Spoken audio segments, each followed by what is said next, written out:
Sunday, September 17th, 2023, the 24th Sunday in Ordinary Time. The question that opens today's Gospel, how many times must I forgive the offenses of my brother or sister? 7 times? Reveals that Peter already knows that Jesus intends to go beyond the limits set by the scribes.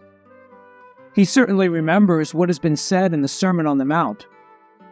If you are about to offer your gift at the altar, and remember that your brother has something against you, leave your gift in front of the altar, go at once and make peace with your brother, and then come back and offer your gift to God.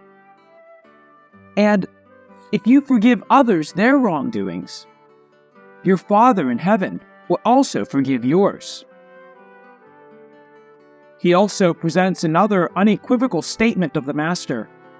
If your brother offends you 7 times in one day, but 7 times he says to you, "I'm sorry," forgive him. Jesus' answer goes beyond what already scares Peter.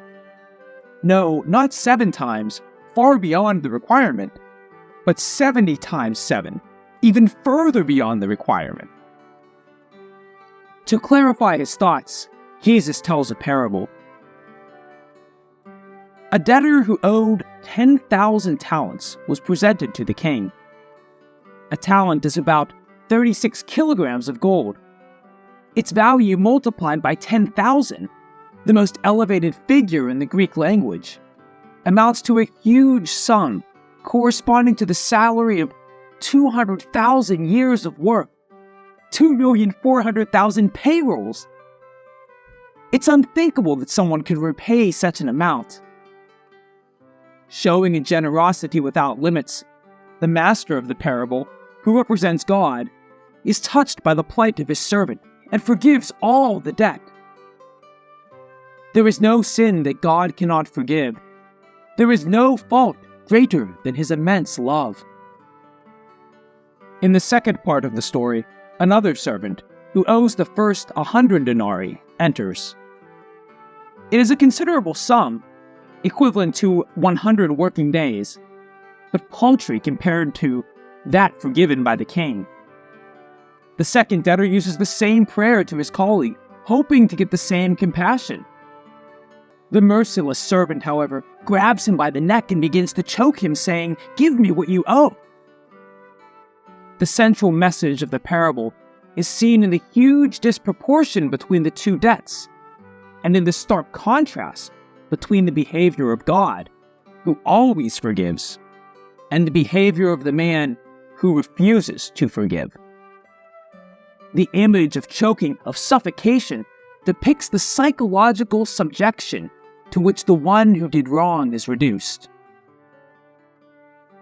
With the parable, Jesus is interested in highlighting the enormous distance that exists between God's heart and the human heart, between his love and ours. We ask the Father to forgive our debts in prayer. What does God expect from us? His very own compassion. He does not want us to keep our brother or sister a slave of their past. He does not want us to take their breath away while they desperately try to rise up from the chasm. No, God asks us to help them 70 times 7, renouncing any recourse against them. They understood that love does not delight in wrong. Love excuses everything, believes all things, hopes all things, endures all things. Whoever has accepted this new logic is willing to lose, to forget all their own rights, just to see again their brother, their sister, happy, peaceful, and freed from their sin.